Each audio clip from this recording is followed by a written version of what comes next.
So the paper, we set out really to, we noticed that there was this general trend where women were getting less venture financing than men. And we were trying to figure out why that was and if there were certain variables that would offset this negative effect. And so what we found was that actually women are disproportionately funded less than men. And in addition, men who are attractive get this extra boost where they're getting funded even more than unattractive men. I think the key takeaway is that we tend to think that entrepreneurship is a very merit-based type of endeavor, where we're evaluating the quality of the idea or how disruptive it is in a market or the executability of the idea. And what we're finding is that when entrepreneurs pitch, there are a lot of other subtle cues. There are a lot of other factors that are going into whether or not somebody actually gets funded or not. We've long had anecdotal knowledge about women getting funded less than men, and what we really find is that that holds. And in fact, there's a premium that men get even for things like being attractive, whereas women are still not getting funded based on those factors. I think they all surprised us to some degree. We really set out to kind of find a way to find which variables or which factors would equalize the process.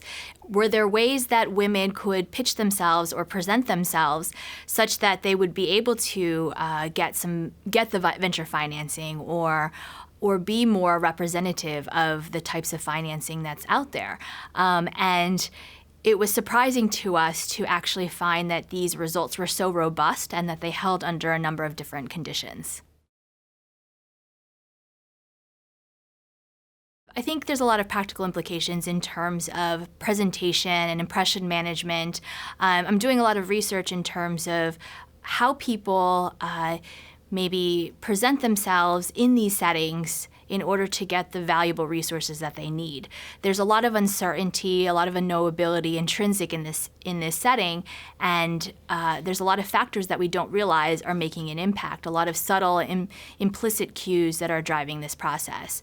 So from the attractiveness perspective, for example, this is something that people can be aware of, both from the investor side as well as the entrepreneur side, and realizing that it's not something that is necessarily representative of what's happening in the firm. It may be that there are specific reasons for that, and we're trying to disentangle exactly what's happening and the mechanism behind the results that we're finding. I think here we actually were very careful to do a series of studies so that we were investigating this question for a number of different ways. We were really careful to take an experimental design where we were having the same presentation and manipulating one condition where it was a female voice and one condition where it was a male voice, for example, to really make sure that we were isolating that it was just purely the gender. We did the same thing with attractiveness. And in a third study, we also looked in the field at real pitch competitions to see that the effect held in a real setting. I think there's a lot of directions that we can go from here in terms of looking at what's actually happening and disentangling the underlying mechanism.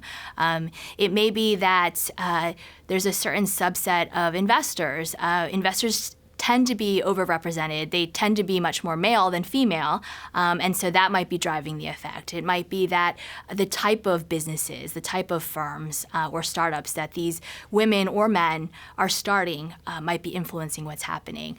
It might be about persuasion and the ability to influence. So some of my other work uncovers this interpersonal influence aspect that is really important in entrepreneurial financing and entrepreneurial resource acquisition.